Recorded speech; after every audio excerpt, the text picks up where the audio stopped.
Hello दोस्तों, Mayank here. So I am back with a new series of solution series about CVT PG 2023. तो आज का हमारा topic होने वाला है लीनियर अलजेब्रा। सो इस वीडियो लेक्चर में हम लोग जो 5 जून को पेपर हुआ था उसके सॉल्यूशंस को डिस्कस करने वाले हैं लीनियर अलजेब्रा के। उस पेपर में लगभग 13 क्वेश्चंस देखने को मिले थे, तो आप अंदाजा लगा सकते हैं कि 13 क्वेश्चन लगभग 10% के ऊपर का ही पेपर जो है सिर्फ और सिर्फ अकेला लीनियर अलजेब्रा ही हमारा कवर कर रहा है। ठीक है, तो लीनियर अलजेब्रा काफ़ी ज़्यादा स्कोरिंग टॉपिक है। तो आई होप दैट आप इस पे काफ़ी काम करें, प्रैक्टिस करें और अच्छे मार्क्स लाएं। इस वीडियो में आपको हर क्वेश्चन के बाद एक वीडियो टाइमर मिल जाएगा कि क्वेश्चन नंबर 1, क्वेश्चन नंबर 2 इस वीडियो में कितने कितने मिनट पे दिया है, ताकि ये आपको थोड़ा सुविधा देगा कि वीडियो को किस प्रकार से देखना है। दूसरा, अगर आपको हमारा काम पसंद आता है तो आप हमारे वीडियो को लाइक कर सकते हैं और चैनल को सब्सक्राइब भी कर सकते हैं, because it's all for free. और आपके लाइक्स और सब्सक्राइब हमें थोड़ा सा मोटिवेटेड रखेंगे इस सीरीज को कंटिन्यू रखने में। So let's get started. So पहला क्वेश्चन ये है, if A is a real symmetric matrix of dimension 2022 then the eigenvalues of A are। ठीक है, तो एक सिमेट्रिक मैट्रिक्स दी है और वो भी कैसे, रियल एंट्रीज के साथ, तो उसकी आइगन वैल्यूज के बारे में बात कर रहा है। अब एक बहुत ही वेल नोन रिजल्ट है कि all eigenvalues of real symmetric matrix are real. यानी कि किसी भी रियल सिमेट्रिक मैट्रिक्स की सभी आइगन वैल्यूज क्या होती हैं, रियल होती हैं। यानी कि कोई भी आइगन वैल्यू इसकी कॉम्प्लेक्स नंबर नहीं हो सकता है। ओके, तो अब हम ऑप्शंस पर आ जाते हैं। 1011 distinct pair of complex conjugate number, मतलब जो आइगन वैल्यूज हैं, आपको पता है कि जो आइगन वैल्यूज हैं या कोई भी कॉम्प्लेक्स नंबर है, अगर वो आइगन वैल्यू के तौर पे है तो वो पेयर के फॉर्म में एग्जिस्ट करेगा। अगर पेयर के फॉर्म का मीनिंग है कि अगर a प्लस आई भी आइगन वैल्यू हुई है तो उसका जो कॉम्प्लेक्स कॉन्जुगेट है a माइनस आई, वो भी क्या होगा, आइगन वैल्यू बन सकता है। बट जैसे कि मैंने आपको बताया कि सिमेट्रिक मैट्रिक्स की सारी आइगन वैल्यू रियल होती हैं, तो कॉम्प्लेक्स आइगन वैल्यूज का केस खत्म हो गया। तो ये स्टेटमेंट गलत है आपका। ठीक उसी तरीके से 1011 pair of complex conjugate numbers are not necessarily distinct. जब आइगन वैल्यू एग्जिस्ट ही नहीं कर रही है तो उनके डिस्टिंक्ट होने की बात भी खत्म हो जाती है। ठीक, अब ऑप्शन 3 और 4 पॉसिबल है, क्योंकि यहाँ पे बोल रहा है कि डिस्टिंक्ट रियल आइगन वैल्यूज और real eigen values but not necessarily distinct. ठीक है, तो इसमें तो ये बोल रहा है कि सारी की सारी आइगन वैल्यू जरूरी कि अलग हो जाए एक सिमेट्रिक मैट्रिक्स में। आई थिंक ऐसा जरूरी नहीं है। ठीक है, और जरूरी नहीं है तो हमें एक ऐसा एग्जांपल शो करना पड़ेगा, राइट। तो जैसे अगर आप ले लें आइडेंटिटी मैट्रिक्स, ठीक है, सबसे कॉमन और दमदार मैट्रिक्स है हमारी, जो हमारे बहुत काम आती है। तो इसमें आप देखोगे ए बराबर ए ट्रांसपोज है, मतलब कि मैट्रिक्स सिमेट्रिक तो होती है। इसकी आइगन वैल्यूज की अगर हम बात करें तो सिर्फ और सिर्फ 1 आती हैं, उनके अलावा कुछ भी नहीं आएगा। तो अगर मान लो मैं एक आइडेंटिटी मैट्रिक्स लेता हूँ, कितने, 2022 ऑर्डर की, तो 1 ही इसकी आइगन वैल्यूज आएंगी। और कितनी बार आएंगी, जितना मैट्रिक्स का ऑर्डर होगा, यानी कि 2022 टाइम्स आएंगी। क्लियर है।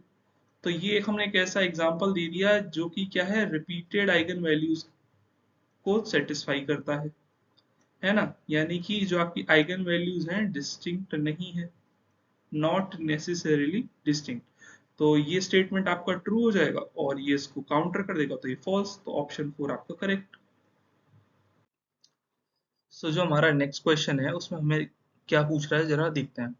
The value of the dot product of the eigenvectors corresponding to any pair of different eigenvalues of a 4x4 symmetric positive definite matrix is. मतलब हमें एक 4x4 की सिमेट्रिक मैट्रिक्स दे दी गई है, फिर वो हमसे बोलना है कि इसके जो भी आइगन वेक्टर्स हैं डिस्टिंक्ट आइगन वैल्यूज के करस्पॉन्डिंग, जैसे मान लो E1 और E2 कोई दो आइगन वेक्टर्स आए, ठीक है, लेमडा 1 और लेमडा 2, ये जो दो डिस्टिंक्ट आइगन वैल्यूज के करस्पॉन्डिंग, तो जो इनका डॉट प्रोडक्ट है वो क्या है।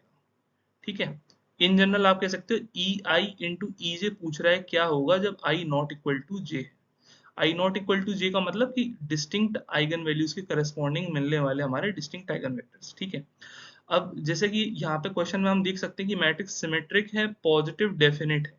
तो एक रिजल्ट है, काफी इंपॉर्टेंट है, आपने पढ़ा होगा कि अगर कोई मैट्रिक्स सिमेट्रिक होती है तो जो डिस्टिंक्ट आइगन वैल्यूज हमें मिलती हैं, जैसे लैम्डा वन लैम्डा टू, जितनी भी डिस्टिंक्ट आइगन वैल्यूज हमारे पास होती हैं, उनके करस्पॉन्डिंग मिलने वाले जो भी आइगन वेक्टर्स होते हैं वो आपस में क्या हो जाते हैं, ऑर्थोगोनल हो जाते हैं। ऑर्थोगोनल हो जाते हैं जब i not equal to j है। ठीक है। ऑर्थोगोनल होने का मीनिंग यहाँ पे ये हुआ कि उनका जो डॉट प्रोडक्ट है वो हमेशा क्या आएगा, जीरो आएगा। ठीक है। तो यहाँ पे अब देख लीजिए, ये हमेशा एक n क्रॉस n मैट्रिक्स के लिए वैलिड रहता है, कोई भी स्क्वायर मैट्रिक्स होगी उस केस में। ठीक है। तो जो हमारा आंसर है वो ऑब्वियसली क्या आ जाएगा, जीरो आएगा। ठीक है। स्टेटमेंट वन के करस्पॉन्डिंग है, तो देखिए स्टेटमेंट वन कहाँ पे दिया, ऑप्शन वन में, तो हमारा ऑप्शन वन सही हो जाएगा। अब चाहे यहाँ पे आपको 4x4 दे देता, अगर आपसे ये 6x6 में पूछता, चाहे 2x2 में पूछता, तब भी आंसर हमारा क्या रहता, जीरो ही रहता। सो नेक्स्ट क्वेश्चन है हमारा, which of the following statement is not correct. तो भाई थोड़ा सा ध्यान रखना चाहिए, जब भी ये नॉट करेक्ट टाइप का दे तो वो हमें थोड़ा सतर्क हो जाना चाहिए, सतर्क रहें, सावधान। ठीक है। तो ये फॉल्स स्टेटमेंट क्या है उसके बारे में पूछ रहा है, जो करेक्ट है वो हमें यहाँ पे टिक नहीं करना। तो पहला ऑप्शन दे रहा है, if A and B are non singular matrix, तो जो उनका जो प्रोडक्ट मैट्रिक्स है ए इंटू बी वो भी नॉन सिंगुलर हो जाएगी। हाँ, तो एक वेल नोन रिजल्ट है। ठीक है। फिर भी इसके बारे में हम चर्चा कर लेते हैं कैसे होता है। देखो, अगर मैट्रिक्स ए नॉन सिंगुलर है तो उसका determinant not equal to zero है, और मैट्रिक्स बी भी नॉन सिंगुलर है तो जो उसका डिटर्मिनेंट है वो भी नॉन जीरो रहेगा। ठीक है। तो आपको पता है अगर ए और बी क्या हो जाए, आपकी स्क्वायर मैट्रिक्स हो जाती, तो आप ये लिख सकते हो, determinant of A multiply determinant of B. ठीक है। इस रिजल्ट को याद रखना। स्क्वायर कैसे हैं आप देख लो, ये नॉन सिंगुलर दी है तो सिंगुलर और नॉन सिंगुलर की बात स्क्वायर मैट्रिक्स के ऊपर ही हम करते हैं, तो इस रिजल्ट को यहाँ पे अप्लाई किया जा सकता है। अब आपको पता है कि ये जो नंबर है नॉट इक्वल टू जीरो है, ये भी जो नंबर है नॉट इक्वल टू जीरो है, तो पूरा जो वैल्यू है नॉट इक्वल टू जीरो आ जाएगी, यानी कि determinant of A into B जो है हमारा नॉट इक्वल टू अगर जीरो हो जाएगा, इसका मीनिंग ये हो जाएगा क्या, ए इंटू बी जो हमारी मैट्रिक्स है वो कैसी हो गई, नॉन सिंगुलर हो गई। ठीक है। तो ये स्टेटमेंट तो करेक्ट हो गया, but it is asking about a false statement, तो उसके अकॉर्डिंगली ये रिजेक्ट हो जाएगा। ठीक। अब ऑप्शन टू क्या बोल रहा है, अगर मान लीजिए ए बी बराबर ए सी है और ए एक नॉन सिंगुलर मैट्रिक्स है, तो पक्का है कि दोनों मैट्रिक्स आपस में बराबर हो जाएंगी, जो कि ए से मल्टीप्लाई करेगी। अब आप जानते हैं ए नॉन सिंगुलर है, यानी कि ए का इनवर्स क्या करेगा, एग्जिस्ट करेगा, यानी कि ए इनवर्स ए बी बराबर मैं लिख सकता हूं ए इनवर्स ए सी के। मैंने क्या कर दिया, आगे मल्टीप्लाई करा दिया, प्री मल्टीप्लीकेशन करा दिया ए इनवर्स से, तो ये आइडेंटिटी इंटू बी हो जाएगा। ठीक। और ये भी आइडेंटिटी इंटू सी, और किसी भी मैट्रिक्स में आइडेंटिटी का मल्टीप्लाई करा तो वो मैट्रिक्स घूम फिर के लौट आती है, तो बी और सी मैट्रिक्स क्या है, आपस में बराबर हो जाएंगी। इसका मीनिंग क्या है, ये स्टेटमेंट भी क्या है, ट्रू है। बट वो फॉल्स के बारे में पूछ रहा, तो ये भी रिजेक्ट हो गया, है ना। अब हम ऑप्शन थ्री के ऊपर आ जाते हैं। वो क्या पूछ रहा है, the inverse of a non singular symmetric matrix is also symmetric. ठीक है। थोड़ा सा घुमा देने वाला क्या है, एक सिमेट्रिक मैट्रिक्स दी है तो आप स्टेटमेंट बाय स्टेटमेंट चीजों को लिखोगे तो कोई दिक्कत नहीं। एक सिमेट्रिक मैट्रिक्स दी है और कैसी है, नॉन सिंगुलर है, मतलब कि उसका इनवर्स एग्जिस्ट कर सकता है। तो the inverse of a non singular symmetric matrix is also symmetric, यानी ये एक मैट्रिक्स ए है जो कि सिमेट्रिक है और उसका हमने इनवर्स लिया। अब वो ये पूछ रहा है कि ये जो इनवर्स आएगा कि ये भी सिमेट्रिक मैट्रिक्स है, तो सिमेट्रिक चेक करने के लिए आप इसका ट्रांसपोज लें पहले। अब आपने ये प्रॉपर्टी पढ़ी होगी, इनवर्स लेके फिर ट्रांसपोज कर दें या पहले ट्रांसपोज लेके फिर इनवर्स कर दें, वो मैट्रिक्स हमेशा सेम रहती है। तो ये आ जाएगा, क्योंकि एक सिमेट्रिक मैट्रिक्स है, ए ट्रांसपोज बराबर क्या हो जाएगा, ए के हो जाएगा। तो आपने देखा इस मैट्रिक्स का ट्रांसपोज इस मैट्रिक्स के ही बराबर आ गया। ठीक है। तो ए इनवर्स हमारी क्या हो जाएगी, सिमेट्रिक हो जाएगी। तो सीधी बात है कि ये स्टेटमेंट भी क्या हो गया, ट्रू हो गया। क्लियर है। तो अब हमें चाहिए था फॉल्स, तो ये भी रिजेक्ट हो जाएगा, तो बचा क्या, ऑप्शन फोर, तो ऑप्शन फोर करेक्ट हो जाएगा। क्लियर है। और इसको आप देख सकते हैं, ये भी एक सिंपल है, इसका भी छोटा सा है प्रूफ, हम देख लेते हैं। आपको पता है ए और बी सिमेट्रिक मैट्रिक्स थी, ठीक है। तब वो बता बोल रहा है कि ए बी माइनस बी ए क्या होगा, स्क्यू सिमेट्रिक नहीं होगा। और अगर हम ये प्रूव कर देंगे भी ये स्क्यू सिमेट्रिक हो जाता है तो ये स्टेटमेंट फॉल्स हो जाएगा, इसीलिए करेक्ट है। देखिए ए बी माइनस बी ए का अगर हम ट्रांसपोज लेते हैं तो ये क्या हो जाएगा, ए बी का पूरा ट्रांसपोज माइनस बी ए का ट्रांसपोज। ठीक है, एक रिजल्ट होता है, आप याद रखें, अगर दो मैट्रिक्स प्लस के फॉर्म में दिए माइनस के फॉर्म में दिए तो ट्रांसपोज दोनों मैट्रिक्स पे अलग अलग लग जाता है। अब ये रिवर्स लॉ लगा देंगे, क्या अगर प्रोडक्ट में मैट्रिक्स दिए हैं और ट्रांसपोज दिए तो हम क्या कर देंगे, उनको रिवर्स ऑर्डर में लिखेंगे और हर एक मैट्रिक्स का ट्रांसपोज ले लेते हैं। तो वही काम मैं यहाँ पर कर रहा हूँ। अब आप जानते हैं ये ए भी सिमेट्रिक है, बी भी सिमेट्रिक है, तो इनका ट्रांसपोज इस मैट्रिक्स के खुद के बराबर हो जाएगा, तो इसको हम बी ए लिख सकते हैं, इसको ए से बदल देंगे, इसको बी से बदल देंगे। अब अगर मैं माइनस कॉमन ले लूं तो ए बी माइनस बी ए हो जाएगा। ठीक है, मतलब एक मैट्रिक्स का ट्रांसपोज उस मैट्रिक्स के नेगेटिव के बराबर हो गया, तो ये पक्का है कि इस मैट्रिक्स को क्या होना पड़ेगा, स्क्यू सिमेट्रिक होना पड़ेगा। ठीक है, और वो बोल क्या रहा था, is not a skew symmetric, तो यहाँ पे ये चीज फॉल्स हुई, इसीलिए स्टेटमेंट 4 आपका क्या हो गया, करेक्ट हो गया। हाँ, तो देखिए इस क्वेश्चन में क्या दिया हुआ है, let u and w are distinct 4 dimensional subspace of a vector space V। ठीक है, और उस वेक्टर स्पेस का खुद का डायमेंशन 6 है। Consider the following statements, u intersection w का डायमेंशन 2 और 3 हो सकता है, u प्लस w का डायमेंशन 5 और 6 हो सकता है। u इंटरसेक्शन w का जो डायमेंशन है वो हमेशा 4 से बड़ा होगा। ठीक है, और u प्लस w का जो डायमेंशन है वो हमेशा 4 से बड़ा होगा। ठीक, तो जैसे कि आपको मालूम है, एक बहुत ही वेल नोन रिजल्ट है क्या, कि डायमेंशन जो होता है हमारे W1 इंटरसेक्शन W2 का, ये हमेशा छोटा होता है किससे, या बराबर भी हो सकता है किससे, minimum of dimension of W1 comma dimension of W2। ठीक है, तो डायमेंशन ऑफ, जैसे W1 एक सबस्पेस आप मान लें U, दूसरा मान लें V, तो इसका जो डायमेंशन है हमेशा छोटा होगा किसके डायमेंशन से, dimension of u comma dimension of w। Clear है, यहाँ पे हम w कर देते हैं, तो dimension of u intersection w जो है हमेशा छोटा होगा किससे, मिनिमम ऑफ 4 कॉमा 4 से, जो कि क्या आ जाएगा, 4 ही आ जाएगा। यानी कि u इंटरसेक्शन w का डायमेंशन ज्यादा से ज्यादा 4 हो सकता है, 4 से ज्यादा नहीं जाएगा।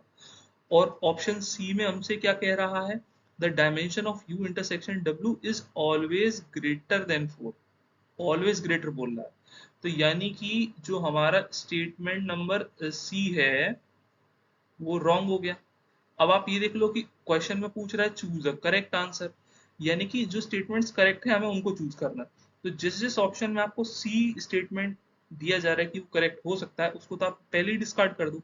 ये डिस्कार्ड हो गया, ये भी डिस्कार्ड हो गया, ये भी डिस्कार्ड हो गया, बचा क्या, ऑप्शन वन, तो ये करेक्ट हो गया हमारा। ठीक है, तो ऑप्शन वन आपका इसका आंसर आ जाएगा। ठीक, और इस क्वेश्चन को करने का दूसरा तरीका एक ये भी हो सकता था कि कुछ एक इम्पॉर्टेंट इनइक्वालिटी होती है, अगर जैसा मान लीजिए कि आपको इसी क्वेश्चन को dimension of u plus V से अगर अटेम्प्ट करना होता तब हम क्या कर सकते थे, उसके ऊपर भी हम बात कर लेते हैं।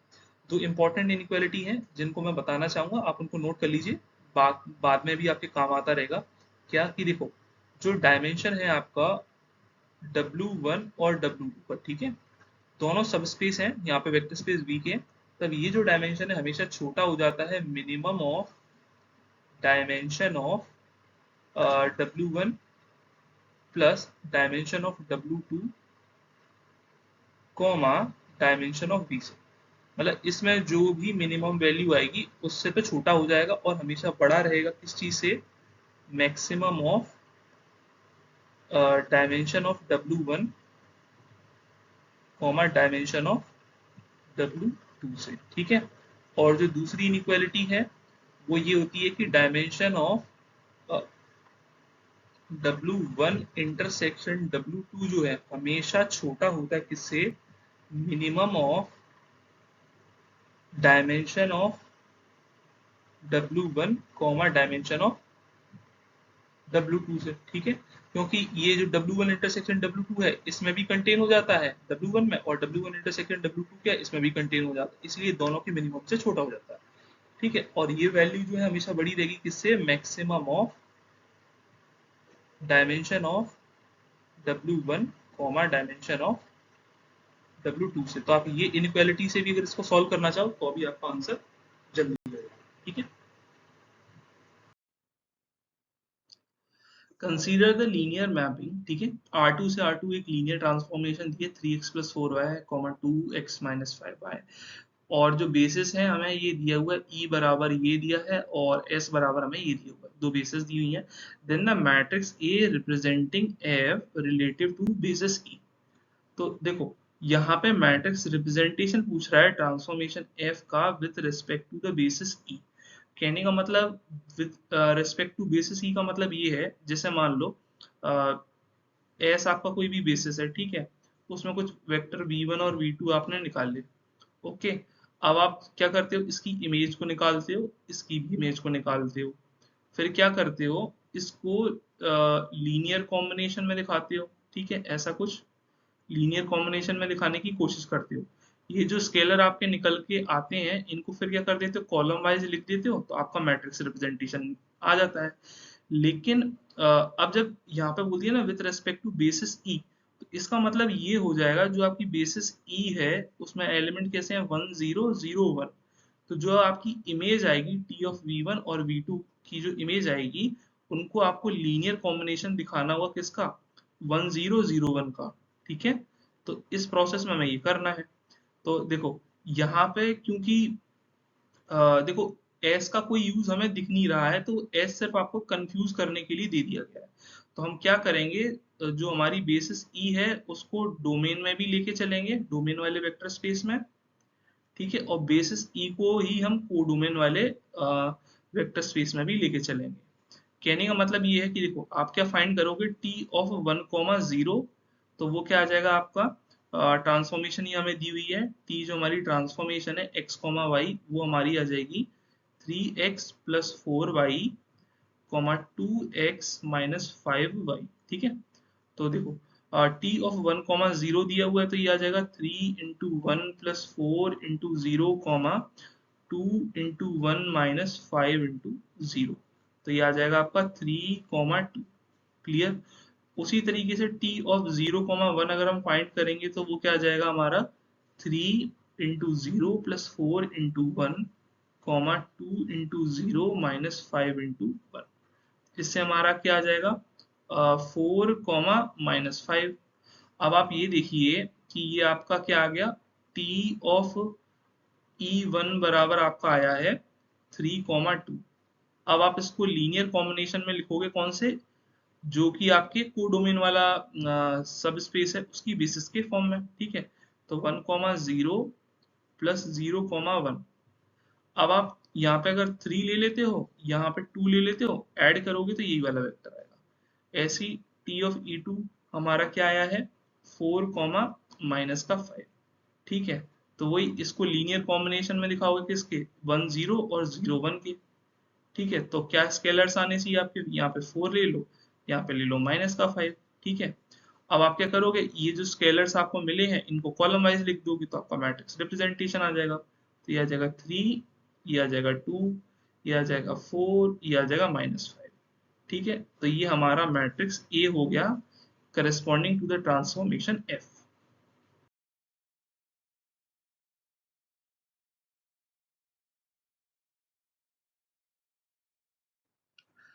So A or B are two cross two matrices and which of the following statement is correct? Correct statement के बारे में पूछ रहा है, determinant of A plus B plus determinant of A minus B की वैल्यू के बारे में पूछ रहा है। ठीक है, मैं आपको बता दूं ये जो क्वेश्चन है पहले CSIR नेट में पूछा जा चुका है, आई गेस 2015 या 16 में पूछा गया है, पार्ट बी में, 3 मार्क्स। ठीक है, तो देखो जैसे मान लो एक मैट्रिक्स है आपकी ABCD। ठीक है, तो इसका डिटरमिनेंट आपका क्या हो जाएगा, AD - BC। एक मैट्रिक्स बी मान लो, A prime, B prime, C prime और D प्राइम। ठीक है, तो इसका जब आप डिटरमिनेंट लोगे तो वो क्या हो जाएगा, A prime, D prime minus B prime और C प्राइम। सिंपल। तो अब हम क्या करेंगे, A प्लस बी को निकाल लेते हैं, तो वो क्या हो जाएगा, A plus A prime, B plus B prime और C प्लस C प्राइम और D प्लस D प्राइम। ठीक है, ठीक उसी तरीके से अगर हम a माइनस बी को फाइंड करेंगे तो वो हमारी मैट्रिक्स क्या हो जाएगी, a minus A prime, c minus C prime और b माइनस बी प्राइम और ये d माइनस डी प्राइम हो जाएगा। ठीक है, अब हम इन दोनों मैट्रिक्स का डिटरमिनेंट ले लेते हैं, ऐड कर देते हैं और अपना वैल्यू को फाइंड कर लेते हैं, है ना, सिंपल है। तो देखो डिटरमिनेंट ऑफ अगर मैं a प्लस बी निकालूंगा तो वो क्या हो जाएगा, इन दोनों एंट्री का मल्टीप्लाई माइनस इन दोनों का प्रोडक्ट, तो हो जाएगा a plus A prime into D plus D prime minus C plus C prime into B plus B prime. ठीक है, तो इसको हम सॉल्व कर लेते हैं, ये आ जाएगा ए डी, ये आ जाएगा ए डी प्राइम, ये आ जाएगा ए प्राइम डी और ये आ जाएगा ए प्राइम और डी प्राइम हो जाएगा। ठीक है, माइनस का सी बी प्लस का सी बी प्राइम और बाहर माइनस का साइन चल रहा है तो ये भी हमारा क्या हो जाएगा, माइनस का साइन हो जाएगा। ठीक है, और माइनस का सी प्राइम बी और ये आ जाएगा माइनस का सी प्राइम बी प्राइम। देखो A D minus B C तो हमारा हो जाएगा डिटर्मिनेंट ऑफ ए प्लस और जो आपका ए प्राइम डी प्राइम माइनस का बी प्राइम सी प्राइम ये आपको क्या देगा, डिटर्मिनेंट ऑफ बी दे देगा। बाकी की जो एंट्री बची हम उनको लिख लेते हैं, तो वो बन जाएगा A D prime plus A prime D.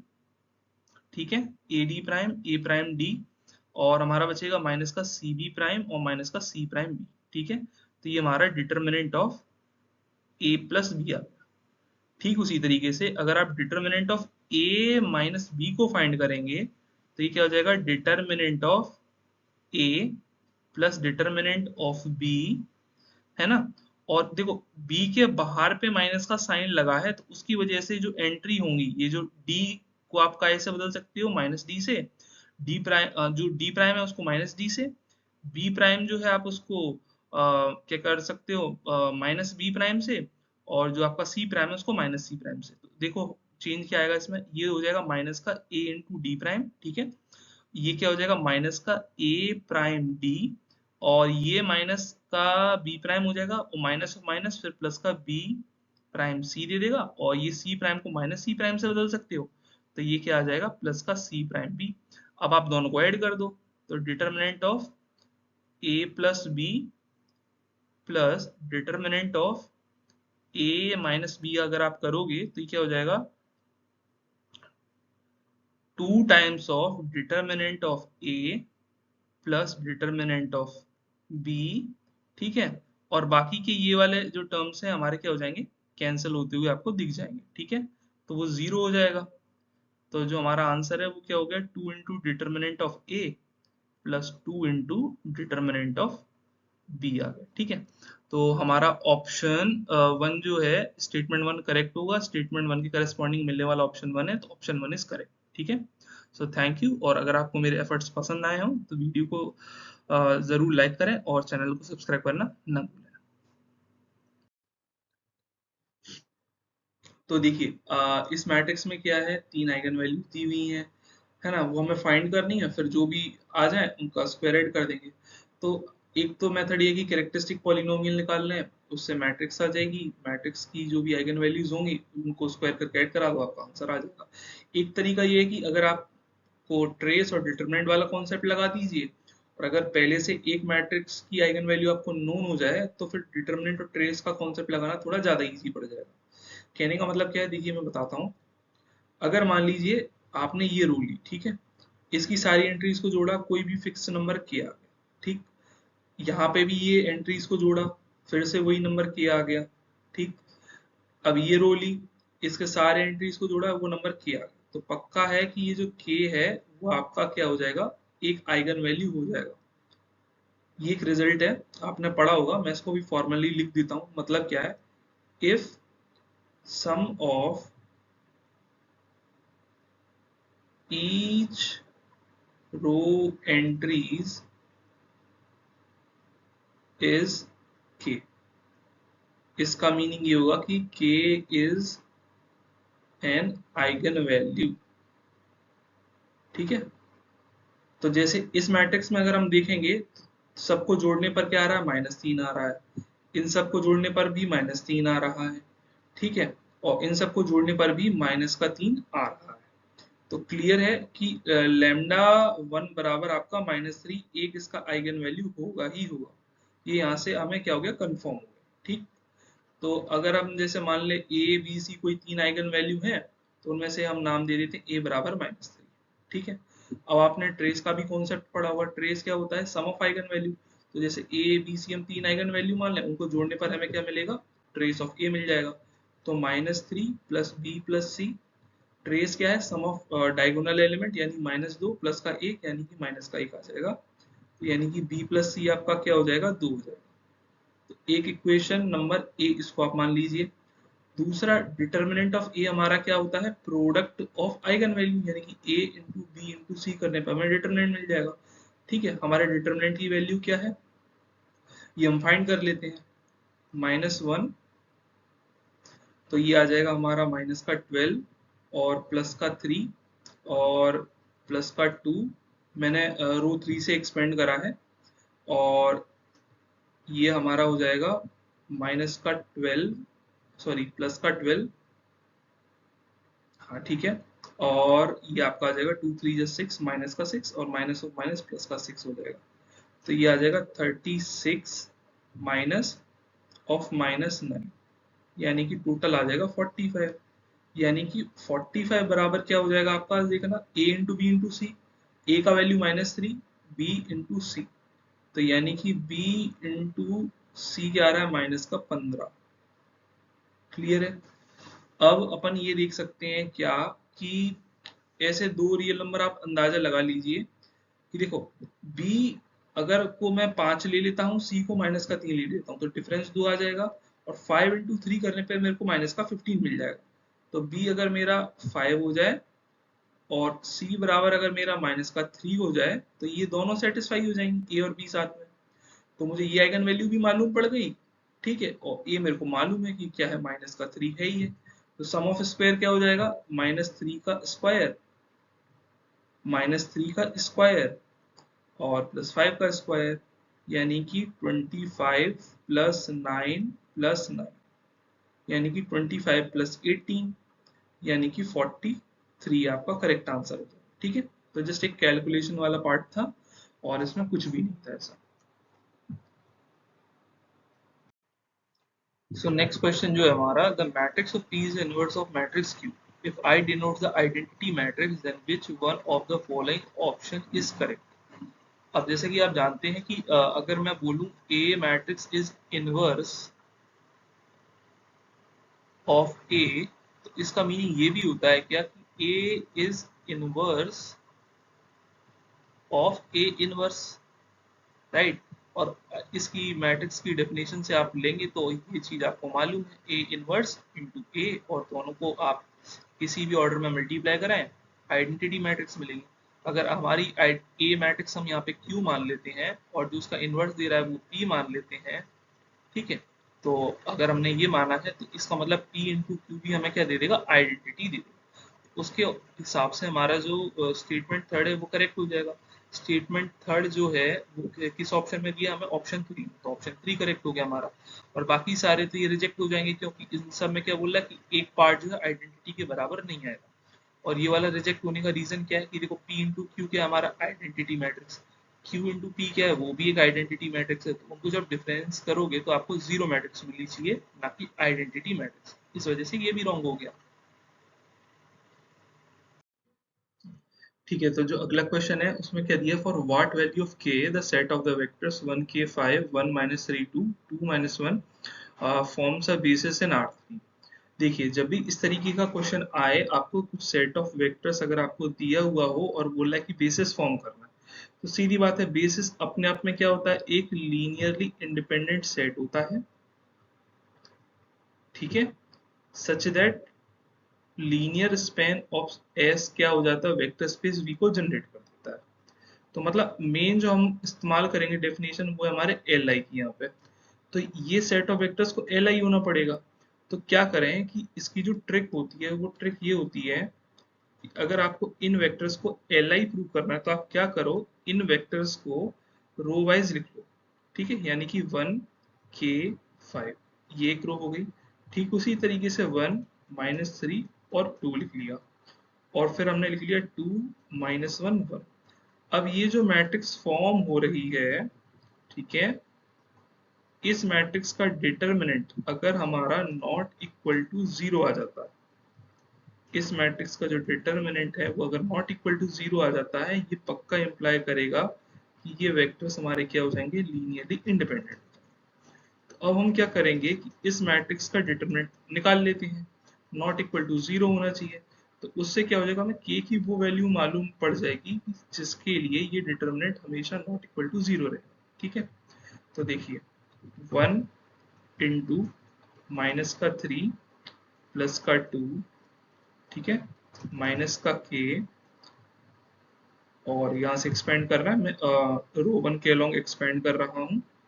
तो ये आ जाएगा 1 और माइनस का 4 प्लस का 5 इंटू माइनस का 1 और 2 3 जा 6 माइनस का आएगा और फिर माइनस और माइनस प्लस का 6 हो जाएगा, और ये जो है नॉट इक्वल टू 0 होना चाहिए। ठीक है, तो ये हमारा माइनस का 1 माइनस का 3 के, क्योंकि ये माइनस का 3 और ये माइनस माइनस को प्लस बना देगा, और ये आ जाएगा 5 इंटू 5 यानी कि 25 बराबर 0, यानी कि 3k प्लस 24 बराबर 0, यानी कि 3k should not be equal to minus का 24, k should not be equal to minus का 8।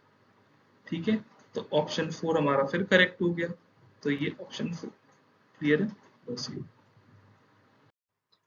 अगले क्वेश्चन में हमें दिया है if W is a subspace of R3, W is equal to ABC, R3 का सबस्पेस है और A plus B plus C is equal to 0, तो हमसे डायमेंशन पूछ रहा है। तो जब भी हमें डायमेंशन निकालना होता है हम क्या करते हैं, नंबर ऑफ फ्री वेरिएबल्स को जानने की कोशिश करते हैं, या फिर अगर हम उसका बेसिस लिख सकते हैं तो हम बेसिस को लिखने का ट्राई करते हैं, उससे हमें हमारा डायमेंशन मिल जाता है।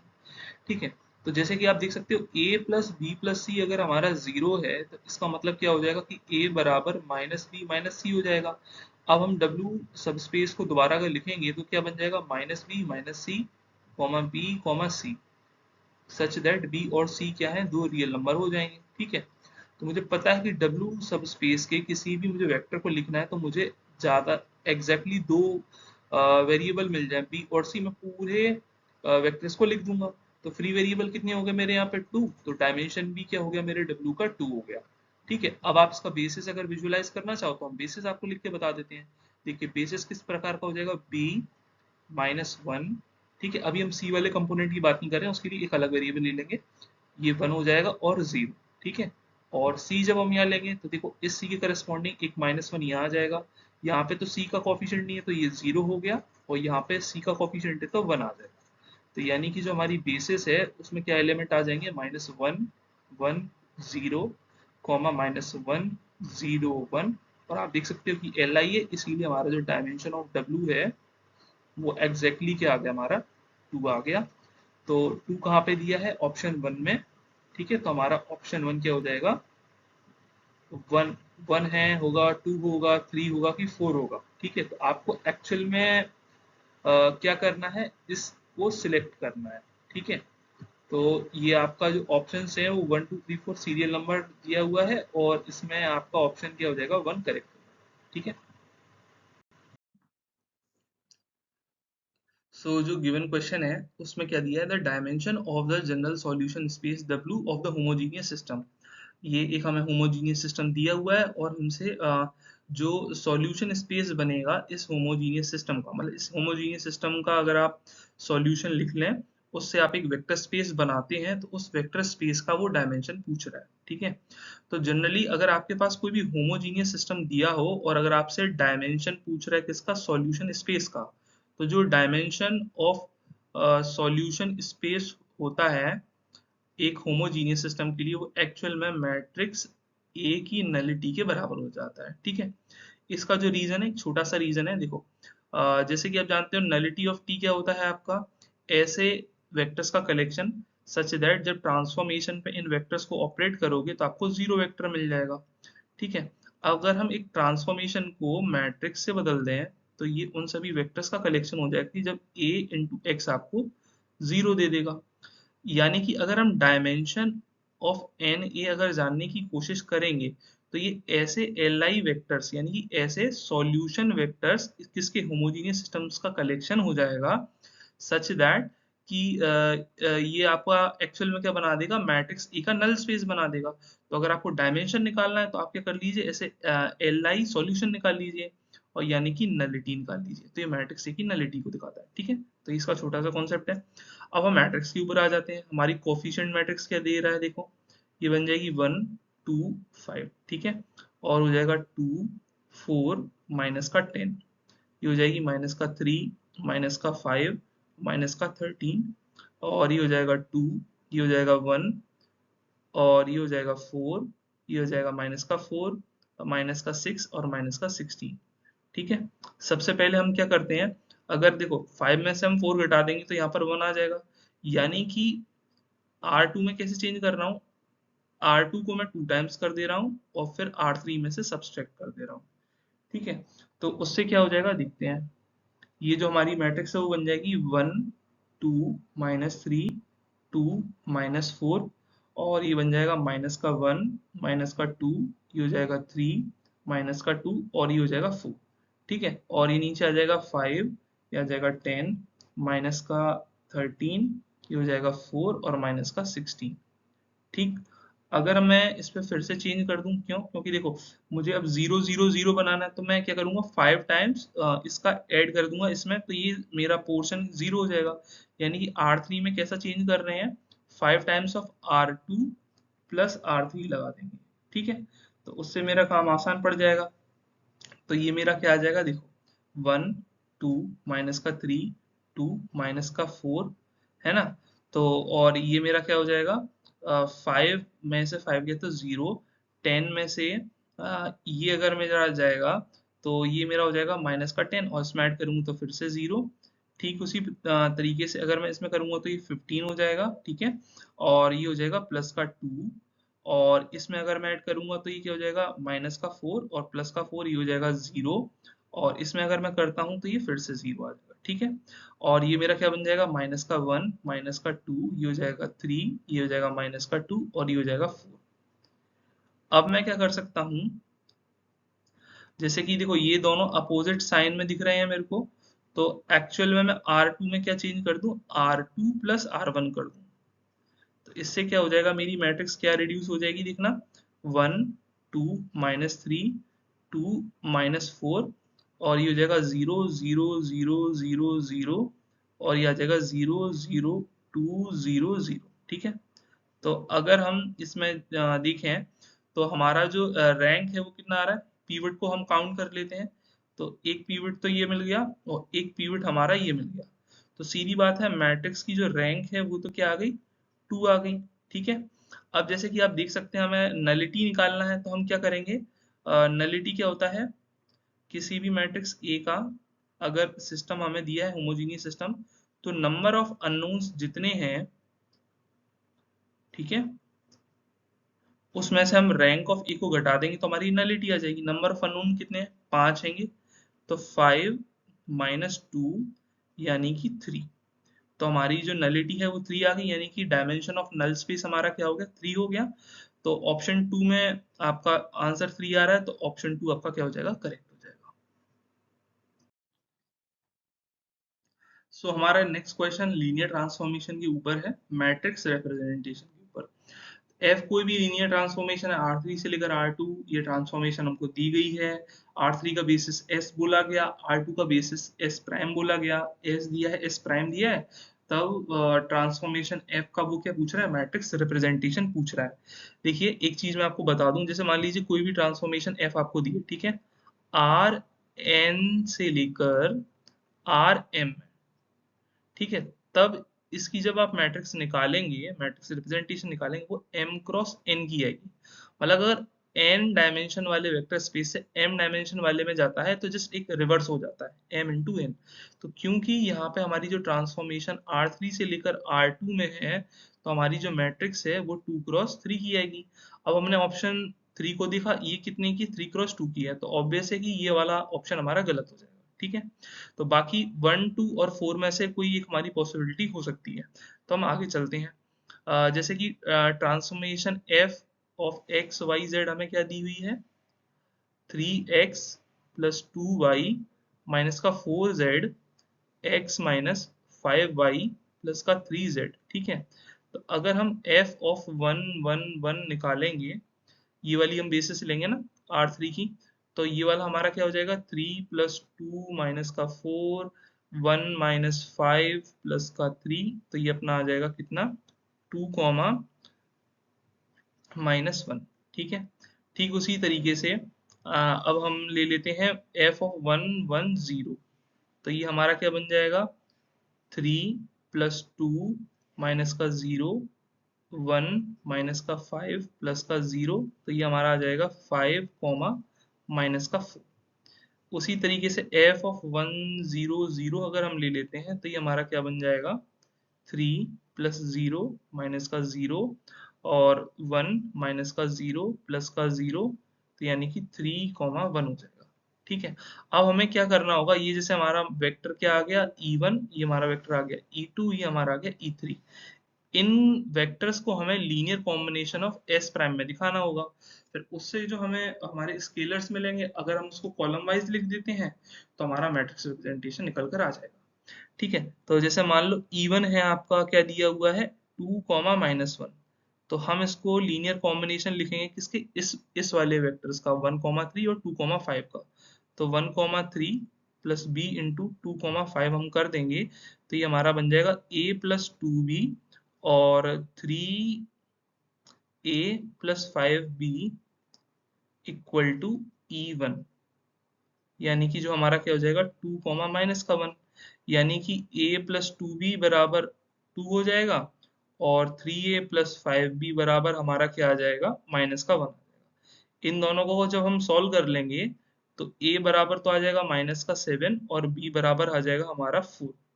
ठीक है, तो जैसे ही हमने ये लिखा -7 4, ठीक है, तो अब इसी स्केलर को आप यहाँ पे रख देंगे, तो ये माइनस का 7 हो जाएगा, ये माइनस और ये प्लस का 4 हो जाएगा।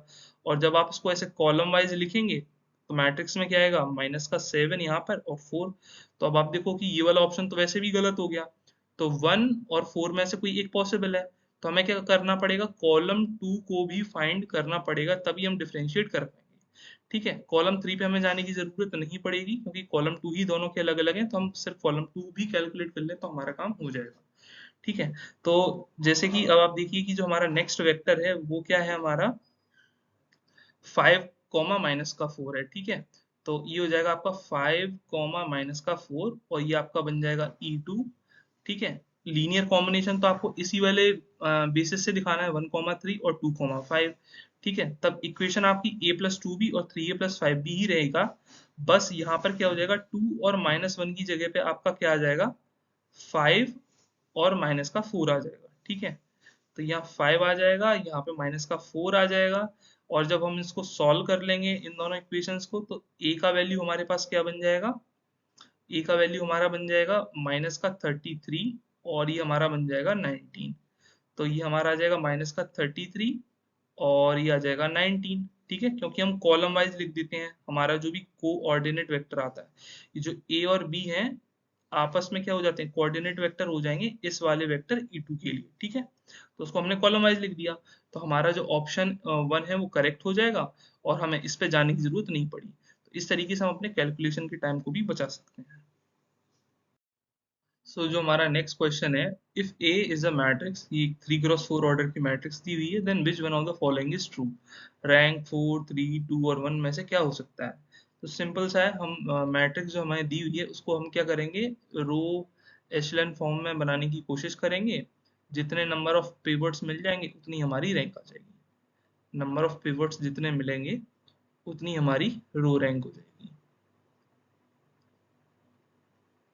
ठीक है, तो जैसे हम देख लेते हैं, हमारी मैट्रिक्स ए हमें दी हुई है 1 2 0 -1, तो 2 6 -3 -3 3 10 -6 -5। पहले हम क्या कर देते हैं, रो 3 को चेंज करते हैं। कैसे चेंज करेंगे, रो 3 को हम चेंज करेंगे R3 -R2 से, तो उससे क्या हो जाएगा, 1 2 0 -1 और 2 6 -3 और -3, और ये जो हमारी मैट्रिक्स है वो आ जाएगी 1 4 -3 और -2। ठीक है, अब आप जैसे देख सकते हो कि अगर मैं 2 में से इसको सब्सट्रैक्ट कर देता हूँ तो यहाँ 1 आ जाएगा, 6 में से 2 को घटा दूंगा तो 4 आ जाएगा, -3 को इसमें से सब्सट्रैक्ट कर दूंगा तो 0 आ जाएगा, और इसको इसमें से सब्सट्रैक्ट कर दूंगा तो मेरा माइनस का 2 आ जाएगा। तो मतलब अगर मैं रो 2 में चेंज लाता हूँ, कैसा चेंज कि R2 माइनस में R1 कर देता हूँ, तो ये दोनों जो रोज हैं वो क्या हो जाएंगी, आइडेंटिकल हो जाएंगी, एक जैसी हो जाएंगी। तो 1 2 0 -1, 2 -1 1, 6 -2 is 4, और -3 -0 is -3, और -3 +1 is 2। ठीक है, तो 1 4 -3 और माइनस का 2 आ गया हमारा। ठीक है, तो अब हम क्या करेंगे कि यहाँ पे भी देखो माइनस का 2 ही आ जाएगा। ठीक, तो ये वाली रो और ये वाली रो क्योंकि सेम हो चुकी है तो हम इसको कैंसिल कर सकते हैं। ठीक है, तो अब हम क्या कर देंगे, रो 3 में फिर से चेंज कर देते हैं, और कैसा चेंज, R3 माइनस R2। तो इससे हमारे पास मैट्रिक्स क्या आ जाएगी, 1 2 0 -1, 1 4 -3 -2, और ये हो जाएगा 0 0 0 0। ठीक है, और अगर आप चाहो थोड़ा और रिड्यूस करना चाहते हो, पिवट आपको यहाँ पे A22 वाली एंट्री पर चाहिए, तो आप क्या कर दो, R2 में भी चेंज कर दो, R2 changes to R2 minus R1। तो जो हमारी मैट्रिक्स है वो क्या हो जाएगी, 1 2 0 -1, और ये हो जाएगा 0 2 माइनस का 3 माइनस का 1, और ये हमारा क्या आ जाएगा, 0 0 0 0। ठीक है, अब हम हमारे पिवट एलिमेंट्स को काउंट कर लेते हैं। पिवट यानी कि किसी भी रो में आप चलें तो पहला नॉन जीरो एलिमेंट, जीरो के अलावा कोई भी पहला एलिमेंट मिलना चाहिए। तो एक तो पहला ये हो गया, यहाँ पे ये हो गया जीरो, उसके बाद ये एक एलिमेंट मिल गया, तो हमें पिवट कितने मिले, 2 मिले। यानी कि हमारी जो रैंक है मैट्रिक्स ए की वो कितनी आ जाएगी, 2 आ जाएगी। रैंक को हम रो ऑफ ए से भी डिनोट करते हैं। तो रैंक ए हमारी 2 आ जाएगी। ऑप्शन, ये स्टेटमेंट 3 में दिख रहा है, स्टेटमेंट 3 आपका कहाँ पे, ऑप्शन 3 में, तो ऑप्शन 3 आपका करेक्ट हो जाएगा।